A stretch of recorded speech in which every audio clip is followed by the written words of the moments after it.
Good morning student. BSc part first के विद्यार्थियों का जूलॉजी के इस 13वें लेक्चर में हार्दिक अभिनंदन है।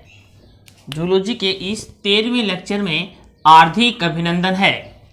हाँ, तो विद्यार्थियों, हम फर्टिलाइजेशन पढ़ रहे थे और फर्टिलाइजेशन में हमने जो 3 स्टेप जो हैं इसके वो हम पढ़ चुके हैं।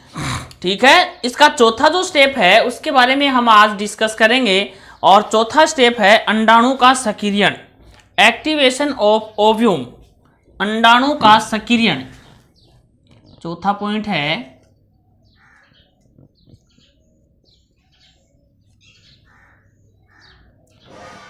अंडाणु का सक्रियण, एक्टिवेशन ऑफ ओव्यूम। जैसे ही शुक्राणु की एक्रोसोमल नलिका जो है वो अंडाणु की प्लाज्मा झिल्ली को स्पर्श करती है, वैसे ही दोनों झिल्लियां परस्पर संयुग्मित हो जाती हैं। परस्पर संयुग्मित होकर एक सहमोजक झिल्ली का निर्माण करती हैं और ये दोनों झिल्ली जो हैं ये इस प्रकार युग्मकों की झिल्लियां मिलकर एक युग्मनज का निर्माण करती हैं। क्या होता है? एक्रोसोमल नलिका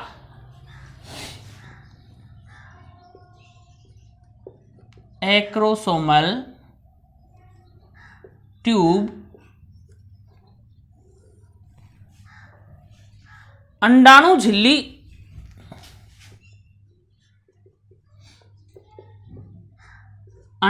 झिल्ली से झिल्ली के संपर्क में आकर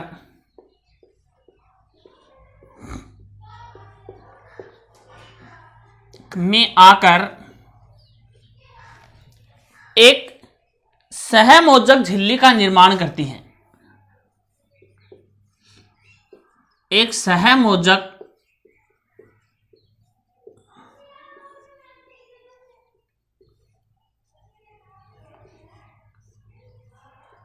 झिल्ली का निर्माण करती हैं।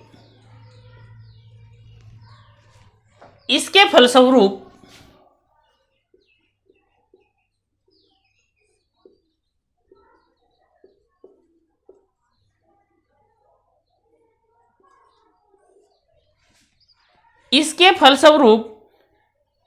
युग्मनज का निर्माण होता है। युग्मनज या जाइगोट का निर्माण होता है।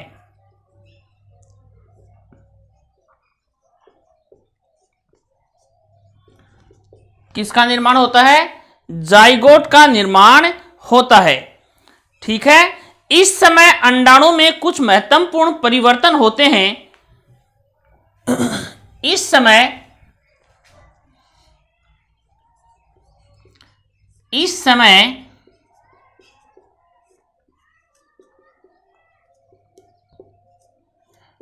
अंडाणु में कुछ महत्वपूर्ण परिवर्तन होते हैं।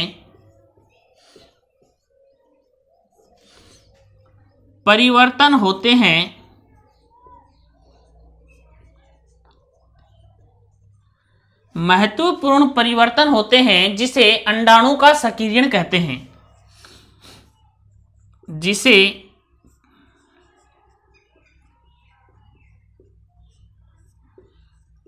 अंडाणु का सक्रियण कहते हैं।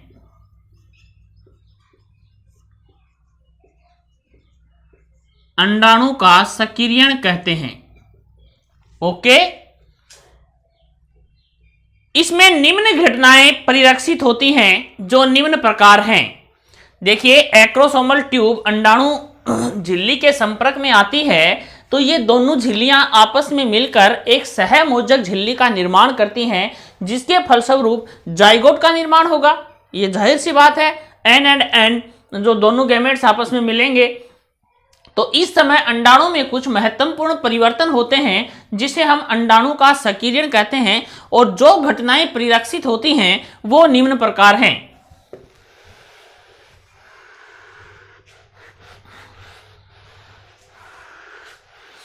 नंबर 1, रंग में परिवर्तन।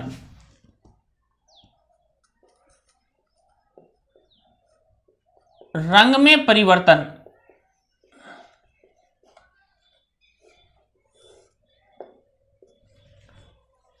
देखिए, रंग में परिवर्तन, अंडाणु में वसा का वितरण समान हो जाता है। शुक्राणु के संपर्क में आने से, शुक्राणु के संपर्क में आने से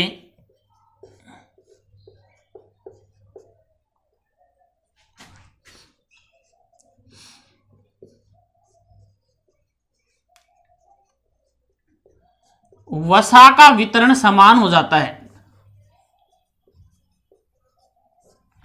और जिसके कारण ओव्यूम का कलर पीला हो जाता है।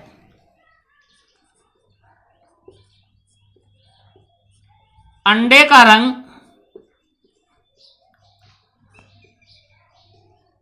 पीला हो जाता है। अंडे का रंग पीला हो जाता है।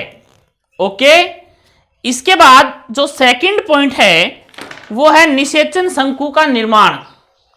निषेचन शंकु का निर्माण। इसमें देखिए, निषेचन शंकु के निर्माण में, एक सेकंड,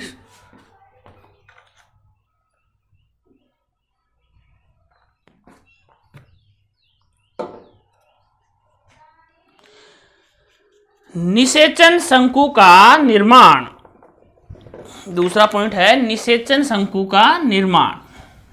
इसको मिटाना पड़ेगा भाई, थोड़ा सा बड़ा है ये।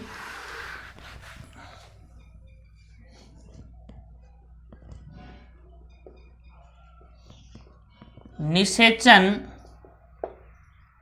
शंकु का निर्माण। निषेचन शंकु का निर्माण।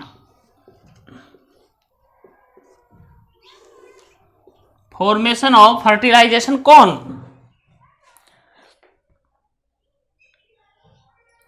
जैसे ही शुक्राणु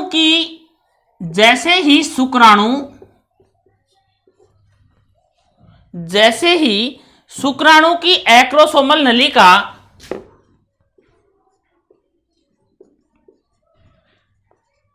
एक्रोसोमल ट्यूब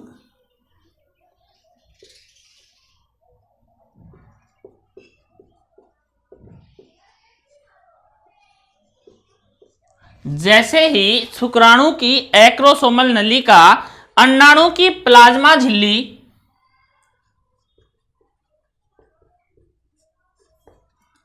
अंडाणु की प्लाज्मा मेम्ब्रेन अंडाणु की प्लाज्मा झिल्ली का संगलन होता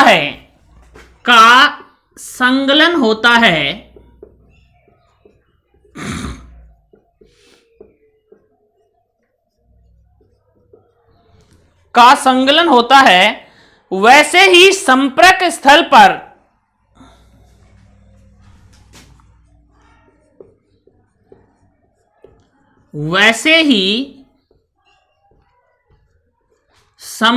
स्थल पर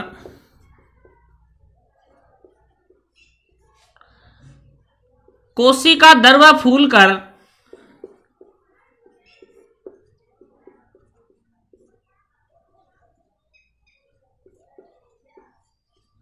शंक्वाकार हो जाता है।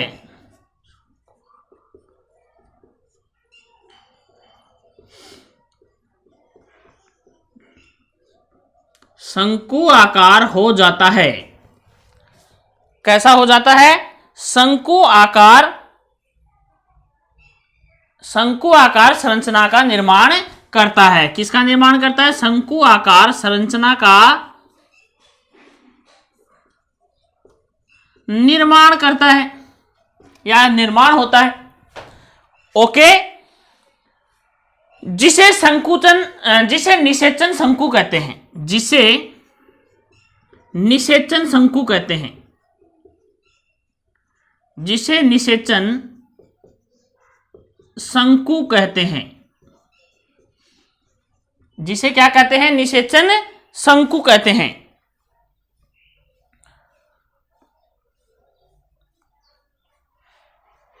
ये निषेचन शंकु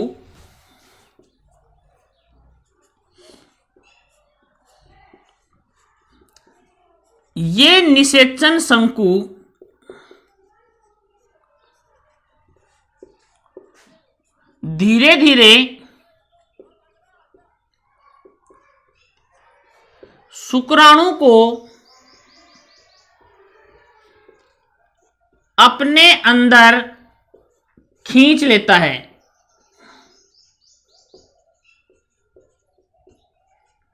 ये शंकु शुक्राणु को धीरे धीरे अपने अंदर खींच लेता है, ओके, या निगल लेता है, और यह शंकु विलुप्त हो जाता है। खींच लेता है तथा बाद में विलुप्त हो जाता है। विलुप्त हो जाता है। बाद में क्या हो जाता है? विलुप्त हो जाता है।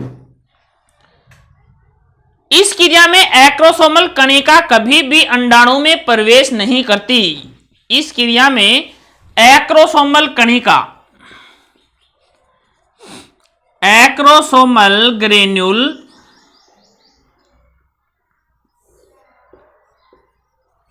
कभी भी अंडाणु में प्रवेश नहीं करती। अंडाणु में प्रवेश नहीं करती। तो कौन करता है? अंडाणु में प्रवेश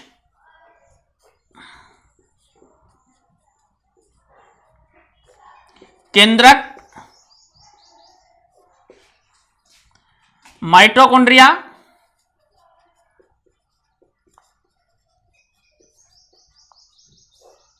समीपस्थ तारक काय,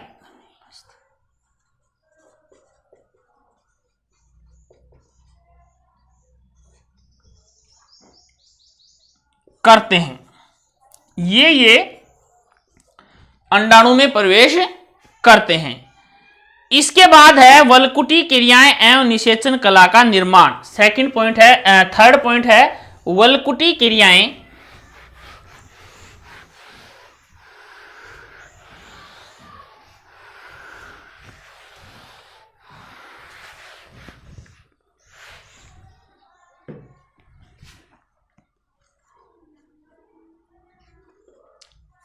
वलकुटी क्रियाएं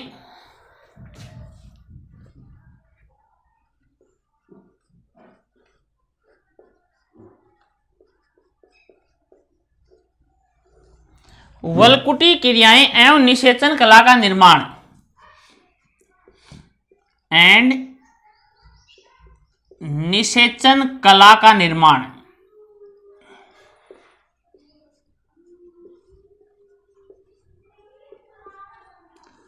वलकुटी क्रियाएं एवं निषेचन कला का निर्माण।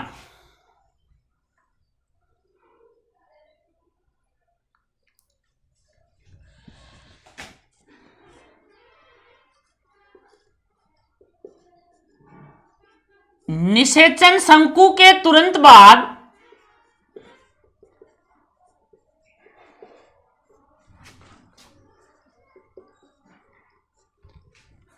निषेचन शंकु के तुरंत बाद कोशिका द्रव्य के वलकुट में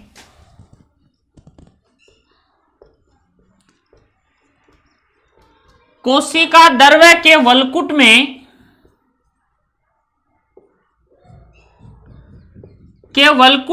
अनेक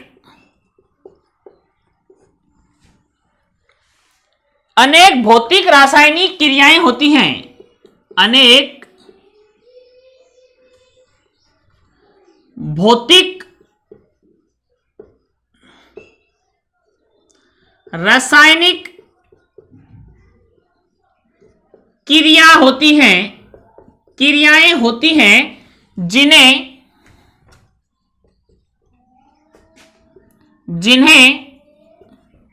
वलकुटी क्रियाएं कहते हैं।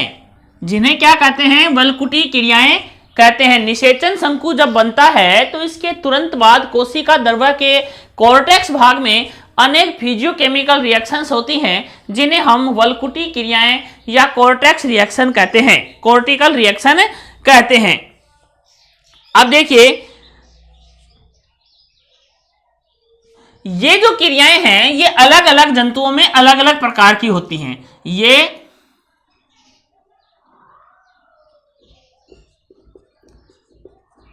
प्रत्येक जंतु में अलग अलग प्रकार की ये क्रियाएं निषेचन कला के निर्माण के बाद समाप्त हो जाती हैं। ये क्रियाएं निषेचन कला निर्माण के बाद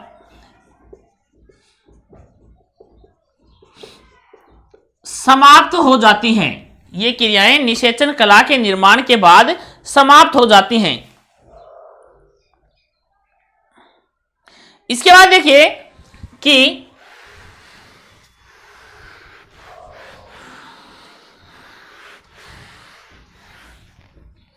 शुक्राणु के संपर्क स्थल से ही अंडाणु के वल्कुट स्तर में उपस्थित कोर्टिकल कणिकाएं प्लाज्मा झिल्ली से संलग्न हो जाती हैं।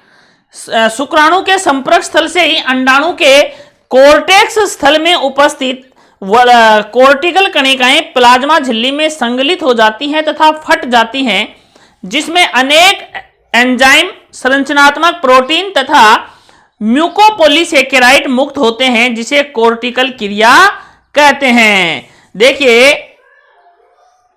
कोर्टिकल क्रिया क्या है कि अंडाणु के वल्कुट स्तर में उपस्थित कोर्टिकल कणिकाएं प्लाज्मा झिल्ली में संलग्न हो जाती हैं और फट जाती हैं।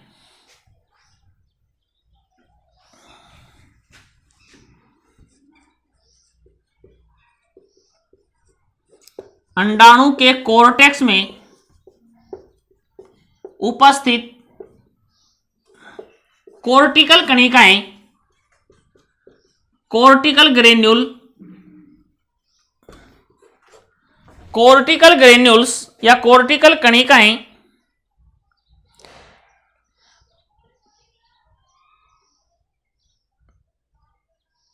प्लाज्मा झिल्ली से संगलित हो जाती हैं।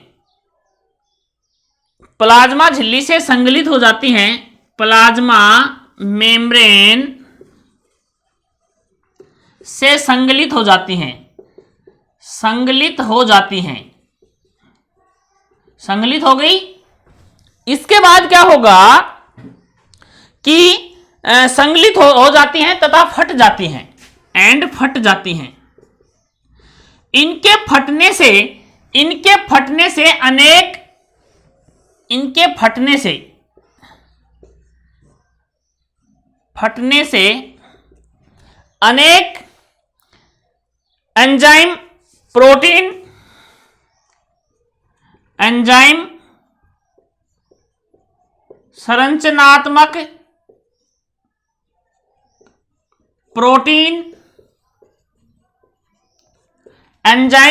संरचनात्मक प्रोटीन एवं म्यूकोपॉलीसेकेराइड मुक्त होते हैं।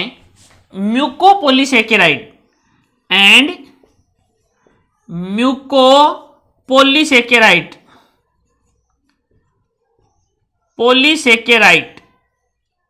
मुक्त होते हैं। ये इतनी चीजें मुक्त होती हैं जिसे कोर्टिकल क्रिया कहते हैं, जिसे क्या कहते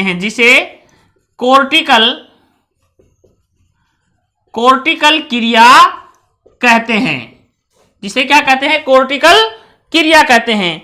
अंडाणु के एक्टिन का बहुलीकरण होता है। देखिए अनेक क्रियाएं और क्या क्या होती हैं।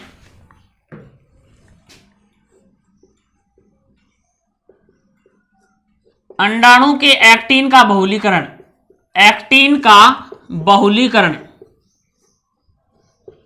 बहुलीकरण होता है। ओके,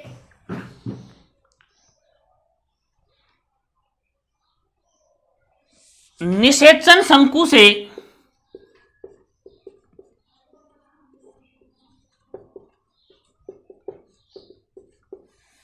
शुक्राणु अंडाणु में खींच लिया जाता है, खींच लिया जाता है।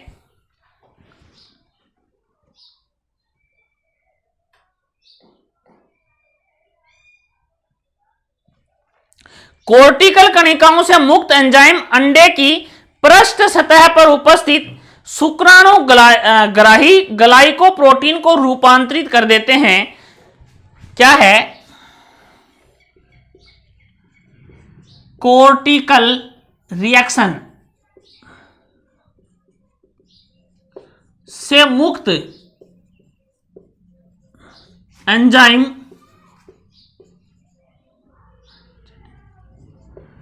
कोर्टिकल रिएक्शन से मुक्त एंजाइम अंडे की पृष्ठ सतह पर उपस्थित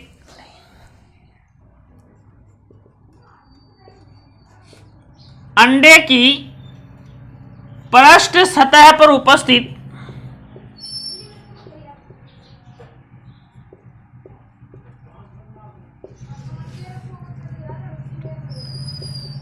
शुक्राणुग्राही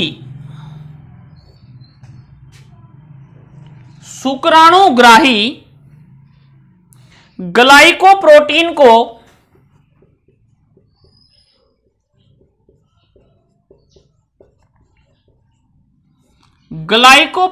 को रूपांतरित कर देते हैं, रूपांतरित कर देते हैं।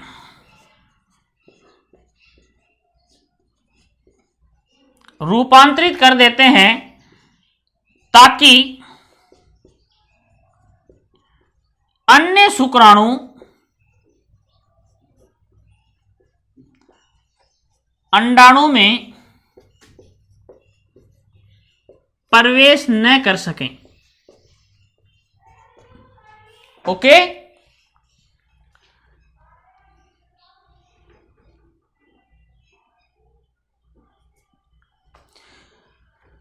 कोर्टिकल कणिकाओं से ही मुक्त एक एंजाइम है। नेक्स्ट, कोर्टिकल कणिकाओं से ही मुक्त एक एंजाइम है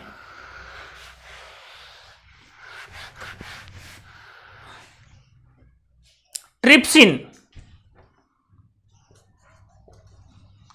ट्रिप्सिन क्या वर्क क्या करता है? ये कार्य क्या करता है? विटेलाइन झिल्ली को प्लाज्मा झिल्ली से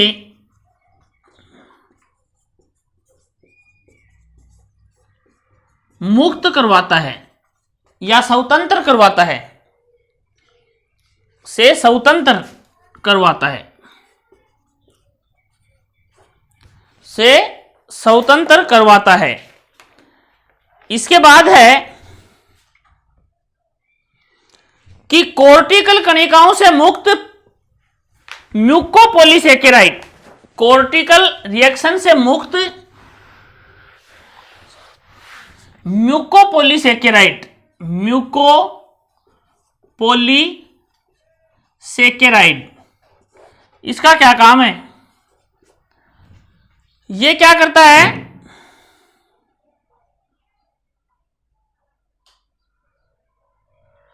पेरीविटेलाइन अवकाश का निर्माण करता है। पेरीविटेलाइन अवकाश का निर्माण।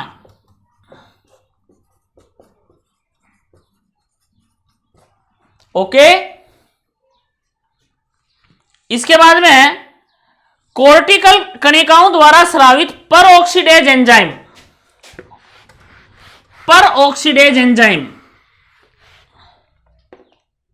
मुक्त पर ऑक्सीडेज एंजाइम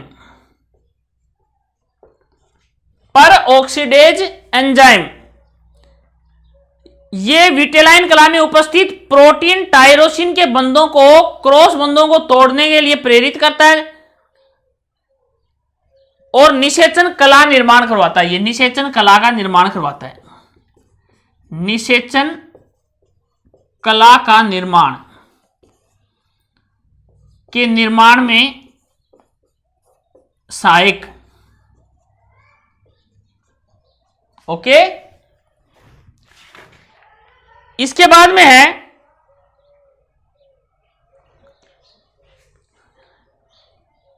इसके बाद क्या होता है कि पेरीविटेलाइन अवकाश जो है, इसके बाद क्या होता है, पेरीविटेलाइन अवकाश, पेरीविटेलाइन अवकाश में, पेरीविटेलाइन अवकाश में काचाभ स्तर का निर्माण हो जाता है। अवकाश में काचाभ स्तर का निर्माण, काचाभ स्तर का निर्माण हो जाता है जो बहुशुक्राणुता को रोकता है, जो बहुशुक्राणुता को रोकता है, शुक्राणुता को रोकता है, जो बहुशुक्राणुता को रोकता है।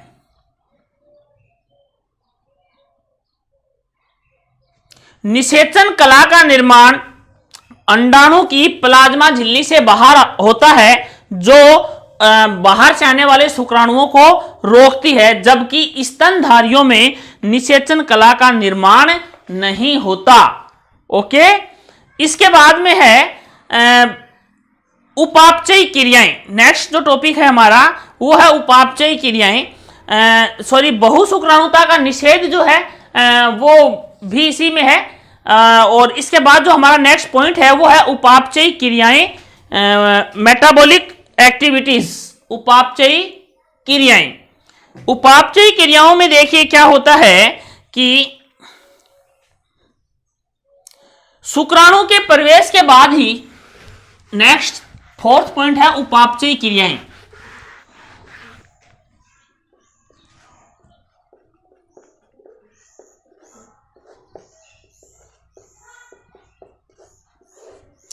देखिए, शुक्राणु के प्रवेश के बाद ही अंडे में अनेक उपापचयी क्रियाएं प्रारंभ हो जाती हैं, जो निम्न प्रकार हैं। Number 1,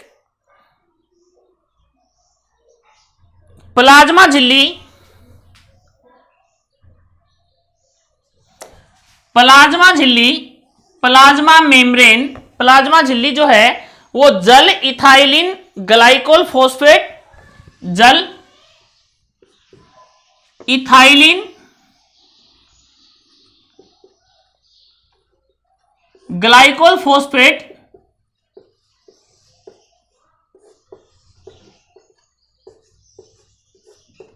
glycol phosphate potassium ion,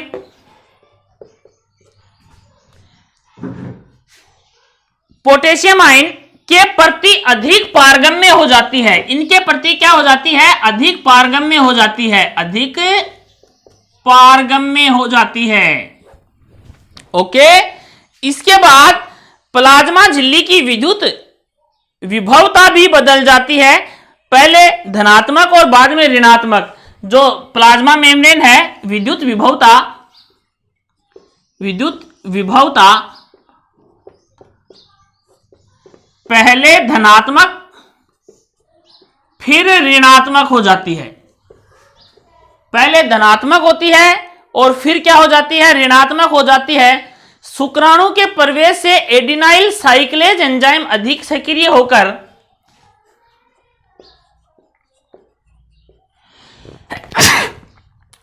शुक्राणु प्रवेश से एंजाइम एडिनाइल साइक्लेज सक्रिय, साइक्लेज अधिक सक्रिय हो जाता है, होकर यह क्या करता है, 3 से 5 चक्रीय एएमपी का निर्माण करता है। यह कार्य क्या करता है, चक्रीय एएमपी का निर्माण, जो ये क्या कार्य करता है, ये क्या कार्य करेगा, ये उपापचयी क्रियाओं को सक्रिय करेगा। ये अनेक उपापचयी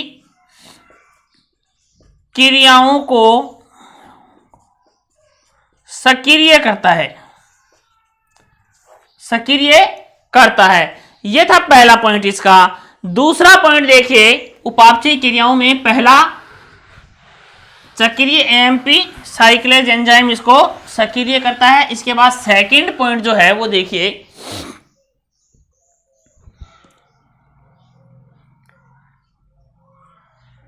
निषेचन के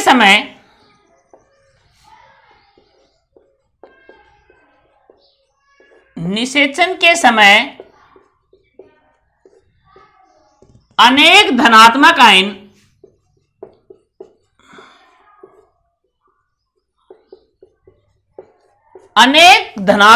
आयनों की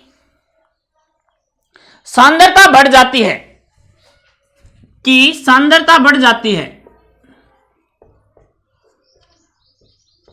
इनका काम क्या है, कार्य, ये उपापचयी क्रियाओं में सहायक हैं,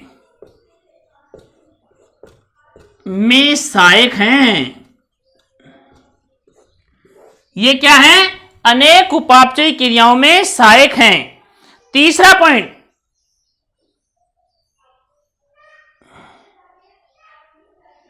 निषेचन के समय तीसरे पॉइंट में NAD काइनेज एंजाइम सक्रिय होकर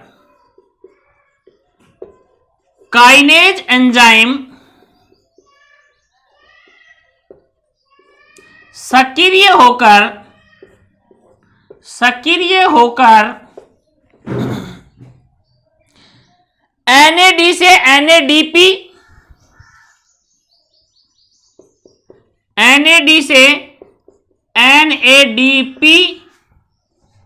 NADP तथा NADPH का निर्माण करता है, NADPH का निर्माण करता है। कौन, काइनेज एंजाइम क्या करता है, NAD से NADP तथा NADPH का निर्माण करता है। नेक्स्ट,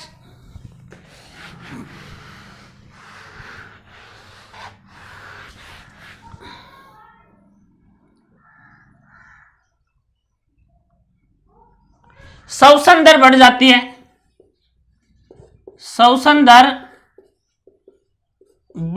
है, नेक्स्ट, पॉलीसेकेराइड विखंडन दर बढ़ जाती है,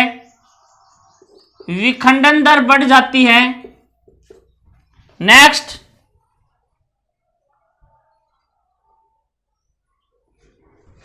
विदलन व समसूत्री